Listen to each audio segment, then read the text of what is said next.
Sir कल MP में विकास दुबे की गिरफ्तारी हुई, लेकिन आज सुबह 7:30 बजे उसका इनकाउंटर हो गया। इसके बारे में आप विस्तार से बताइए, माजरा क्या है? सर मेन बात ये है कि यूपी में, बिहार में कुछ ऐसी स्टेटें हैं जहां पर बाहुबली का राज्य चलता है और बाहुबली राजनीतिक लोगों ने अपनी ज़रूरत के हिसाब से खड़े किए होते हैं।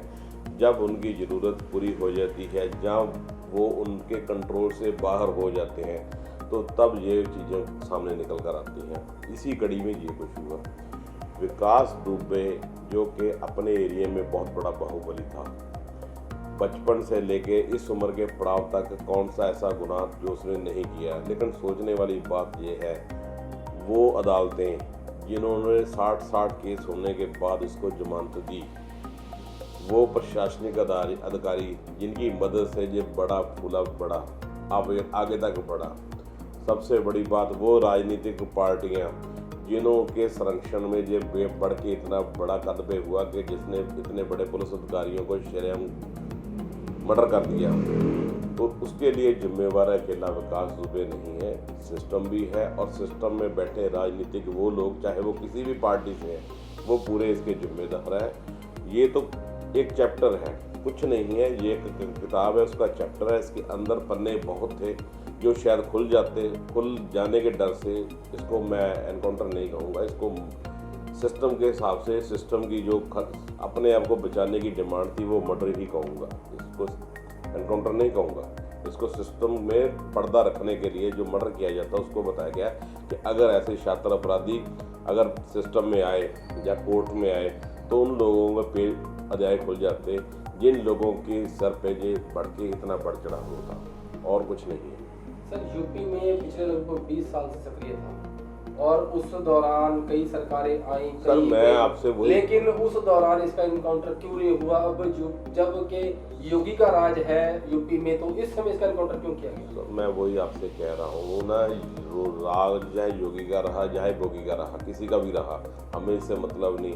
लेकिन चक्कर ये है कि डिसिप्लिन सिस्टम में क्या हुआ, सिस्टम में ये है कि राजनीतिक लोगों की शरण में, वो चाहे कोई भी पार्टी रही है, मैं ये नहीं कहता हूँ कि भारतीय जनता पार्टी रही या समाजवादी पार्टी रही या कोई और पार्टी रही, इसका मतलब है कि ये लोग उन लोगों की राजनीति चमकाने के लिए एक हथियार का काम किया। जब ये हथियार उनके लिए खतरनाक हो गया तो उसको मरवा दिया गया। उसका एक तरीका था। दूसरी आपने जो बात की है कि योगी गवर्नमेंट में, श्रीमान जी, योगी गवर्नमेंट में या जिससे कुछ चंद रोज़ पहले जो पुलिस अफसर जुर्म से लोगों की रक्षा करते थे, उनका खुद का मर्डर हो गया। वो भी योगी राज में हुआ था, वो नेपाल देश की राजधानी में तो हुआ नहीं था, ठीक है ना।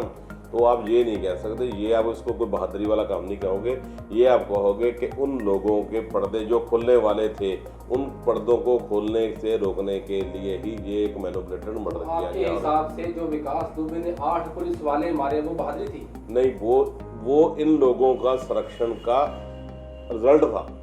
जो पॉलिटिकल लोगों ने ऐसे लोगों को संरक्षण दिया, अपनी ताकत दी, अपनी वाकफी दी, अपनी जिम्मेवारी दी, प्रशासन में दम रखा था, वो उन चीज़ों का एक दुष्प्रभाव था कि अगर आप जिस चीज़ को मैनिपुलेट करके बढ़ाते हैं तो आपका ये हशर भी हो सकता है। तो वो उस चीज़ों का परिणाम था, जो मर्डर था, जो पुलिस ऑफिसर मारे गए, जो वो मर्डर हुआ, उसको भी मर्डर दो तरह का कहूँगा। एक, उसका मर्डर किया विकास दुबे और उसके ग्रुप ने, दूसरा मर्डर किया प्रशासन के उन लोगों ने या राजनीति के उन लोगों ने जिन लोगों ने ऐसे लोगों को संरक्षण देके यहाँ तक बढ़ा दिया कि वो पुलिस अफसर तो मारने तक भी जा सकते हैं।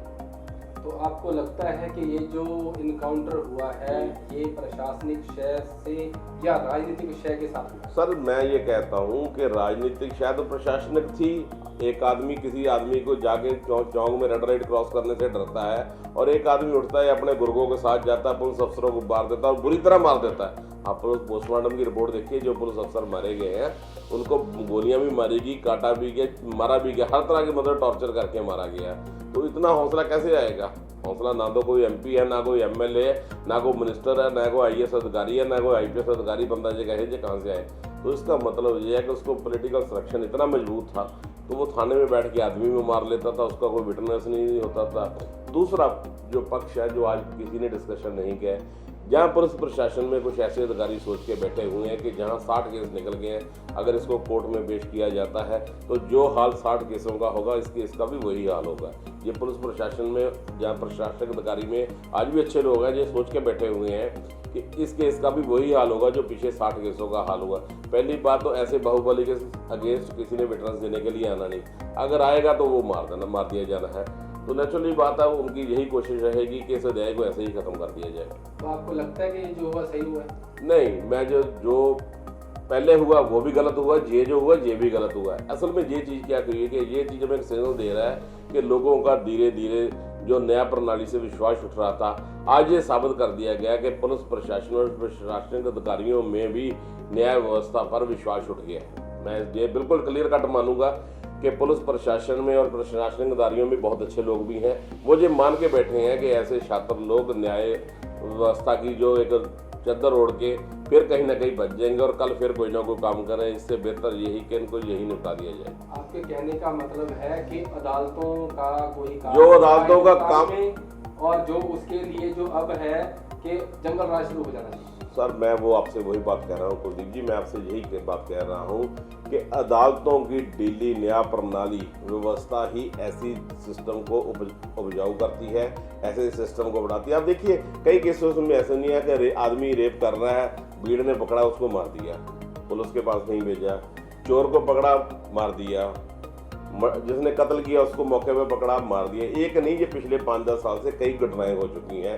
अब मणिपुर मिजोरम में मैं पिछले लास्ट एक केस देखा का, एक लड़की का रेप किया, लोगों ने पकड़ के उस आदमी को इतना बुरी तरह मारा, इतनी बुरी तरह मारा, वहाँ स्पॉट पे डेथ होगी। अब 500,000 आदमी ने मारा है, 500,000 आदमी ने मारा, उसका क्या केस बनेगा, उस केस में क्या दम होगा, क्या कुछ होगा? कुछ नहीं होगा।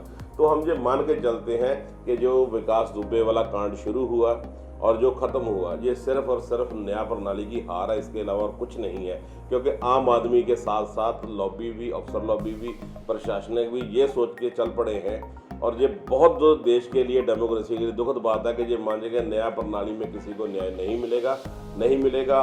और जब तक न्याय प्रणाली, न्याय व्यवस्था जवाबदेह नहीं होगी तब तक ऐसे कांड होते ही रहेंगे, चाहे वो प्रशासन की तरफ से हो, चाहे लोगों की तरफ से। आज हिंदुस्तान में लाखों करोड़ों केस अदालतों में पड़े हैं, उसकी वजह यही है कि जो न्याय प्रणाली है उसने अपनी ड्यूटी है वो पूरी नहीं की। और सबसे बड़ी ड्यूटी उस दिन पूरी होगी जिस दिन न्याय प्रणाली बाकायदा जवाबदेह होगी। जैसे हर डिपार्टमेंट जवाबदेह है, जिस दिन न्याय प्रणाली जवाबदेह होगी उस दिन ऐसी घटनाएं, दुर्घटनाएं अपने आप ही बंद हो जाएंगी और ऐसे विकास दुबे जैसे आदमी ना तो पैदा होंगे और ना इस हालात में मरेंगे। आपके कहने का मतलब ये निकल के बाहर आ रहा है कि ढीली न्याय प्रणाली की वजह से बिल्कुल सर, ढीली और करप्ट दोनों चीज़ें कहूँगा आपसे, ढीली और करप्ट। अब सोचने वाली बात है, सुप्रीम कोर्ट की जजमेंट आए काफ़ी टाइम हो गया है कि सुप्रीम कोर्ट ने क्लियर कहा है कि कोर्ट के अंदर जो लाइव रिकॉर्डिंग वीडियो की जाए, लेकिन आज तक नहीं हुआ। आप जाइए कोर्ट्स में, ये नहीं कि कोर्ट की बात नहीं मानेगी, माने सुप्रीम कोर्ट की बात मानेगी कोर्ट्स में, लेकिन LCD लेके लगी है, लेकिन किसी भी कोर्ट्स में मैंने आज तक चलती हुई नहीं देखी। जबकि अदालत ने इसको चलाने के लिए, रिकॉर्डिंग करने के लिए सुप्रीम कोर्ट ने कहा है, तो इसका मतलब है जो लोअर कोर्ट है, सेक्शन कोर्ट है, हाई कोर्ट है, वो मान ही नहीं। सुप्रीम कोर्ट की बात अगर नहीं मानी जाती तो उसके लिए फिर आगे का क्या प्रावधान है? देखो उसमें चीज़ें, उसके लिए दोबारा रिमाइंडर लगते हैं, कोड ऑफ कंडक्ट लगता है, हर चीज़ लग रही है, लेकिन वही बात फिर वहीं आ जाती है कि ढीली प्रणाली है।